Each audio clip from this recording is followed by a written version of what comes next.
Hi, German പഠിച്ചു തുടങ്ങിയപ്പോൾ numbers കേട്ട് തല കറങ്ങിപ്പോയിട്ടുണ്ടോ? പ്രത്യേകിച്ച് ഈ 21-നെ 1ഉം 20ഉം എന്നൊക്കെ കേൾക്കുമ്പോൾ അല്ലേ? പേടിക്കണ്ട, നിങ്ങൾ മാത്രമല്ല, ഞാനും ആദ്യം കൺഫ്യൂഷനായി.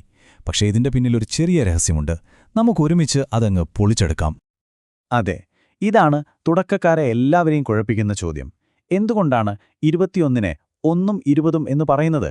നമ്മൾ സാധാരണ പറയുന്ന രീതിക്ക് നേരെ ഓപ്പോസിറ്റാണല്ലോ ഇത്. പക്ഷേ ഇതിന്റെ ലോജിക് ഒന്ന് പിടികിട്ടിയാൽ സത്യം പറഞ്ഞാൽ ജർമ്മൻ സംഖ്യകൾ പിന്നെ വളരെ എളുപ്പമാവും. ഇവിടെ നോക്കൂ, വ്യത്യാസം ക്ലിയർ അല്ലേ? നമ്മൾ മലയാളത്തിൽ 21 എന്ന് പറയുമ്പോൾ, അതായത് 20 കഴിഞ്ഞിട്ട് 1, ജർമ്മൻകാർ നേരെ തിരിച്ചു ചിന്തിക്കും. 1ഉം പിന്നെ 20ഉം. അതായത് ഒറ്റയുടെ സ്ഥാനത്തുള്ള സംഖ്യ ആദ്യം പറയും, പിന്നെ ഉണ്ട് എന്നുവെച്ചാൽ ആൻഡ്, അത് കഴിഞ്ഞിട്ടാണ് 10ന്റെ സ്ഥാനം. ഈ ഒരു ചിന്താഗതി മാത്രം മതി നമുക്ക്. അപ്പോ റെഡിയല്ലേ? നമുക്ക് ഈ രഹസ്യം ചുരുളഴിക്കുന്ന ആ സുവർണ നിയമങ്ങളിലേക്ക് കടക്കാം. ഓരോന്നായിട്ട് നോക്കാം. ഒന്നാമത്തെ നിയമം ഇതാണ്: 0 മുതൽ 12 വരെ കാണാതെ പഠിക്കുക. പേടിക്കൊന്നും വേണ്ട, ഇവയ്ക്ക് പ്രത്യേക നിയമങ്ങളോ പാറ്റേണുകളോ ഒന്നുമില്ല. ഇവയാണ് നമ്മുടെ അടിസ്ഥാനം. ഈ ബിൽഡിംഗ് ബ്ലോക്കുകൾ ഉറപ്പിച്ചാൽ മതി, ബാക്കിയെല്ലാം ഇതിന്റെ മുകളിൽ പണിതുയർത്താൻ പറ്റും. കണ്ടില്ലേ? 0, 1, 2 മുതൽ അങ്ങ് 12 വരെ. ഓരോന്നിനും അതിൻ്റേതായ പ്രത്യേക പേരുണ്ട്. തുടക്കത്തിൽ നിങ്ങൾ ഈ 13 വാക്കുകൾ മാത്രം പഠിച്ചാൽ മതി. ബാക്കിയൊക്കെ നമുക്ക് ഈസിയായിട്ട് ഉണ്ടാക്കിയെടുക്കാം. ഇനി രണ്ടാമത്തെ നിയമം. ഇവിടെയാണ് നമ്മുടെ ആദ്യത്തെ ട്രിക്ക് വരുന്നത്. 13 മുതൽ 19 വരെയുള്ള സംഖ്യകൾക്ക് ഒറ്റയുടെ സ്ഥാനത്തുള്ള സംഖ്യയുടെ കൂടെ സെഹൻ, അതായത് 10 എന്ന് ചേർത്താൽ മതി. വളരെ സിമ്പിൾ. ഉദാഹരണത്തിന് 14 എന്ന് പറയുന്നത് വിയറും സെന്നും ചേർന്ന വിയർസൻ ആണ്. അതുപോലെ 18 ആണെങ്കിൽ ആക്സൻ. എളുപ്പമല്ലേ ഇത്? പക്ഷേ ഈ നിയമത്തിൽ ഒരു ചെറിയ ട്വിസ്റ്റ് ഉണ്ട്. 2 പേർ ഈ നിയമം അതുപോലെ അനുസരിക്കില്ല. ശ്രദ്ധിക്കുക, നമ്മളിപ്പോൾ പറഞ്ഞ റൂളിൽ നിന്ന് 2 ചെറിയ വ്യത്യാസങ്ങൾ വരുന്നുണ്ട്, 16ലും 17ലും. ഇത് തുടക്കക്കാർക്ക് എപ്പോഴും തെറ്റുപറ്റുന്ന ഒരു ഭാഗമാണ്, അതുകൊണ്ട് ഇത് പ്രത്യേകമൊന്ന് നോട്ട് ചെയ്തോളൂ. 16ന്റെ കാര്യത്തിൽ സെക്സ് എന്നതിലെ അവസാനത്തെ എസ് അങ്ങൊഴിവാക്കിയിട്ട് സെക്സ്റ്റൻ എന്നു പറയും. അതുപോലെ 17ൽ സീബൻ എന്നതിലെ അവസാനത്തെ ഇഎൻ ഒഴിവാക്കിയിട്ട് സിപ്സൻ എന്നും പറയും. ഈ 2 മാറ്റങ്ങൾ മാത്രം ഓർത്തുവെച്ചാൽ മതി. അപ്പോ ഇനിയാണ് നമ്മളെ ഏറ്റവും പ്രധാനപ്പെട്ട കാര്യത്തിലേക്ക് വരുന്നത്. ഈ വിവരണത്തിന്റെ ഹൃദയമെന്ന് തന്നെ പറയാം. 21 മുതൽ 99 വരെയുള്ള സംഖ്യകൾ പറയാനുള്ള ആ മാന്ത്രിക ഫോർമുല. ശരിക്കും ജർമ്മൻ സംഖ്യകളുടെ യഥാർത്ഥ രഹസ്യം ഇതുതന്നെയാണ്. ഫോർമുല ഇത്രയുള്ളൂ: ഒറ്റയുടെ സ്ഥാനത്തുള്ള സംഖ്യ, പിന്നെ അണ്ട്, അത് കഴിഞ്ഞ് 10ന്റെ സ്ഥാനത്തുള്ള സംഖ്യ. അത്രയേ ഉള്ളൂ. ഉദാഹരണത്തിന് 45നെ അവർ ചിന്തിക്കുന്നത് 5ഉം 40ഉം എന്ന രീതിയിലാണ്.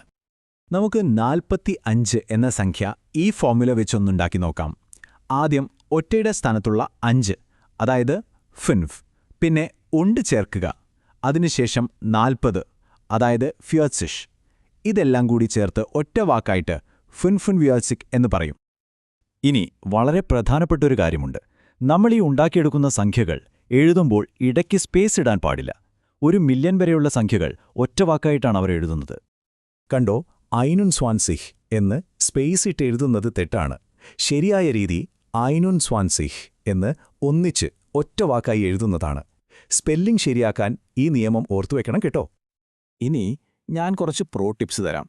തുടക്കക്കാർ സ്ഥിരമായി വരുത്തുന്ന ചില തെറ്റുകളാണിത്.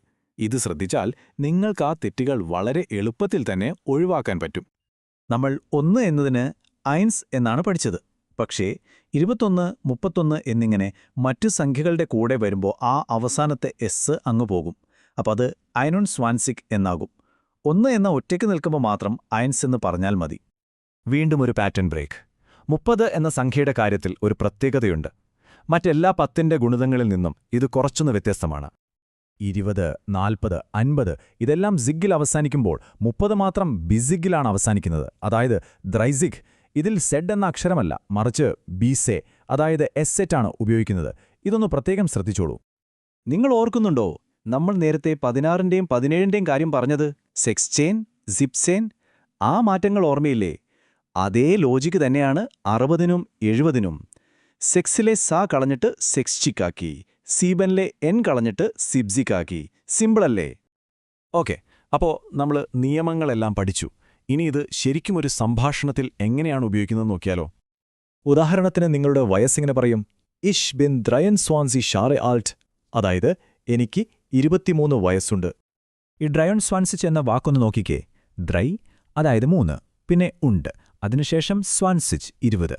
കണ്ടില്ലേ, നമ്മൾ നേരത്തെ പഠിച്ച അതേ ഫോർമുല, ഒറ്റയുടെ സ്ഥാനം പ്ലസ് ഉണ്ട് പ്ലസ് 10ന്റെ സ്ഥാനം. ഇപ്പോൾ നിങ്ങൾക്കുള്ളൊരു ചെറിയ ചോദ്യമാണ്. നമ്മൾ ഇതുവരെ പഠിച്ച നിയമങ്ങളൊക്കെ ഉപയോഗിച്ച് 47 എന്ന സംഖ്യ ജർമ്മനിൽ എങ്ങനെ പറയാൻ പറ്റും? ഒന്ന് ശ്രമിച്ചു നോക്കിക്കേ. അപ്പോ ഉത്തരം കിട്ടിയോ? സീബെനുൻ ഫീസിഹ്. ശരിയാക്കിയോ? 7, അതായത് സീബെൻ, പിന്നെ ഉണ്ട്, അത് കഴിഞ്ഞ് 40, ഫീർസിഹ്. അത്രയുള്ളൂ സംഭവം.